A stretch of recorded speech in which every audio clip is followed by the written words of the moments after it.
عزیز طلباء و طالبات، السلام علیکم ورحمۃ اللہ وبرکاتہ۔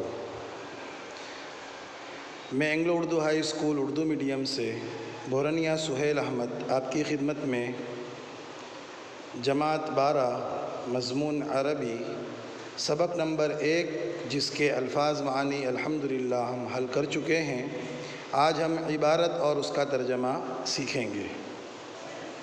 تو آئیے ہم چلتے ہیں عبارت اور ترجمے کی طرف۔ پہلا جو جملہ ہے عربی کا،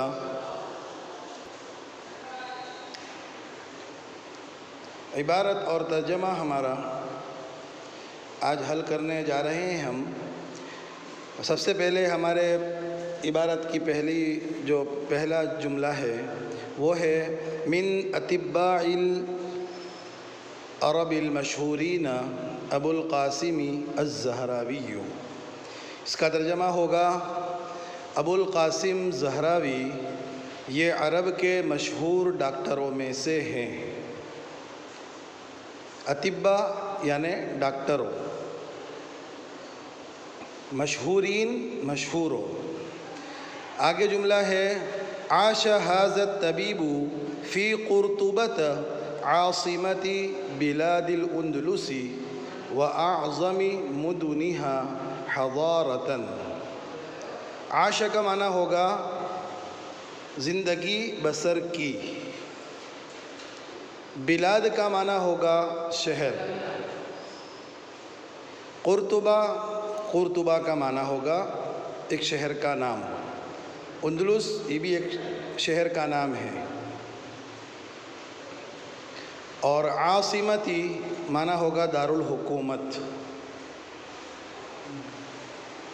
مدنیہا حضارتاً اس کا معنی ہوگا ثقافت، وہاں کا تہذیب و تمدن۔ اعظمی یعنی بہت بڑی۔ اب ترجمہ اس طرح ہوگا، اس ڈاکٹر نے شہر اندلس کے دارالحکومت قرطبہ میں اپنی زندگی بسر کی اور اس شہر کی ثقافت بہت بڑی ہے۔ آگے تیسرا جملہ ہے وَكَانَ ذَا مَهَارَةٍ فَائِقَةٍ فِي الطِّبِّ وَالْجِرَاحَةِ۔ ذَا مَهَارَةٍ فَائِقَةٍ کا معنی ہوگا مکمل مہارت، طب کا معنی ہوگا ڈاکٹری، اور والجراحتی، جراحتی کا معنی ہوگا سرجری یعنی آپریشن کرنا۔ ترجمہ اس طرح ہوگا اور وہ ڈاکٹری اور سرجری میں مکمل مہارت رکھتے تھے۔ آگے ہے فاختارہ الخلیفۃ عبد الرحمن الناصر طبیبا خاصا لہ۔ فاختارہ کا معنی ہوگا پسند کیا، خلیفہ یعنی مسلمانوں کا لیڈر جسے کہو، یا خلیفۃ المسلمین بادشاہ، بلکہ خلیفہ کا مقام بادشاہ سے بھی اوپر ہوتا ہے۔ ان کا نام ہے عبد الرحمن ناصر۔ ترجمہ اس طرح ہے اس وجہ سے خلیفہ عبد الرحمن ناصر نے انہیں یعنی عبد القاسم الزہراوی کو اپنے خاص ڈاکٹر کے طور پر پسند کیا، یعنی یہ شاہی ڈاکٹر بھی تھے۔ وَكَانَ أَبُو الْقَاسِمِ يَقُومُ بِعَمَلِيَّاتٍ جَرَاحِيَّةٍ دَقِيقَةٍ تَحْتَاجُ إِلَى جَرَّاحٍ ذِي خِبْرَةٍ وَبَرَاعَةٍ۔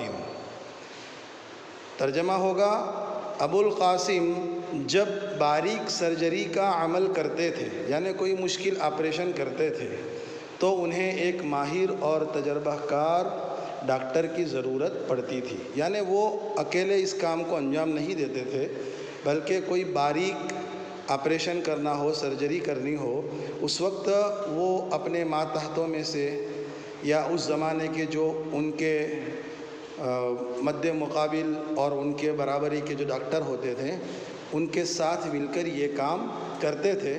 وجہ یہ ہوتی تھی کہ تاکہ مریض کا آپریشن اچھی طرح سے ہو، اچھی طرح صحت یاب ہو جائے وہ اللہ کے فضل سے، اور اسے کوئی نقصان نہ پہنچے، اور جو چیز ان کو معلوم تھی وہ دوسروں تک پہنچ جائے، اور دوسروں کے پاس جو اچھی چیز ہو، یعنی دوسرے ڈاکٹروں کے پاس جو اچھا تجربہ ہو وہ انہیں حاصل ہو جائے، اس لحاظ سے وہ ماہر ڈاکٹر کی مدد آپریشن کے درمیان لیتے تھے۔ وَكَانَ يَسْتَخْدِمُ فِي جِرَاحَتِهِ آلَاتٍ مُسْتَحْدَثَةٍ، معنی ہوگا اور وہ اپنی سرجری میں جدید آلات کا استعمال کرتے تھے۔ وَكَانَ يُعَدُّ أَكْبَرُ الْجَرَّاحِينَ فِي عَصْرِهِ، معنی ہوگا اور ان کا شمار اس زمانے کے بڑے سرجنوں میں ہوتا تھا، یعنی جس زمانے میں یہ تھے ابو القاسم الزہراوی، اس زمانے کے اندر جو مشہور ڈاکٹر تھے، مشہور طبیب تھے، اور جو مشہور آپریشن کرنے والے سرجن تھے، ان میں ان کا شمار ہوتا تھا۔ وَنَالَ مَنزِلَةً رَفِيعَةً فِي الْعَالَمِ الْمَسِيحِيِّ، معنی ہوگا انہیں یورپی دنیا میں اعلیٰ مقام حاصل ہوا، یعنی عیسائی دنیا میں، یورپ کے اندر۔ یہ رہتے تھے اندلس کے اندر، اسپین میں، اور ان کا شہرہ کہاں تک عام تھا؟ یورپ کے اندر۔ یورپ کے باشندے بھی انہیں بہت اچھی طرح سے جانتے تھے۔ آگے آ رہا ہے کہ وہ اپنی سرجری کروانے کے لیے یورپ سے اندلس تک سفر کرتے تھے۔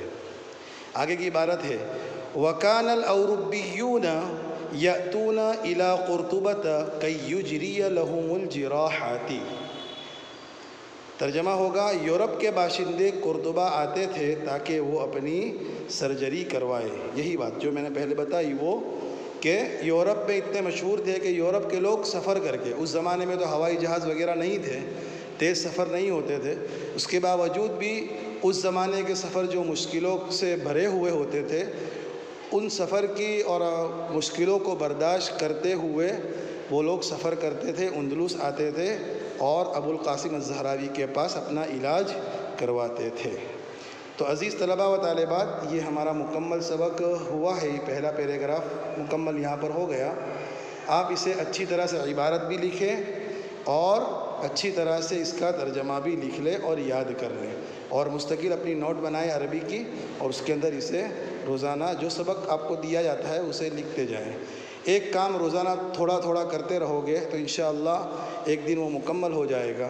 اگر آپ نے یہ سوچا کہ اسے ہم بعد میں کریں گے، ایک ساتھ سبق مکمل ہونے کے بعد کریں گے، تو کام بڑھ جائے گا اور وقت پر نہیں ہو پائے گا۔ اس لیے روزانہ تھوڑا تھوڑا سبق جو ملتا ہے اسے آپ لکھتے جائیں تاکہ آپ کا کام بھی مکمل ہوتا جائے، اور جب چیک کرنے کی نوبت آئے اس وقت آپ کا کوئی کام باقی رہا نہ ہو۔ السلام علیکم ورحمۃ اللہ وبرکاتہ۔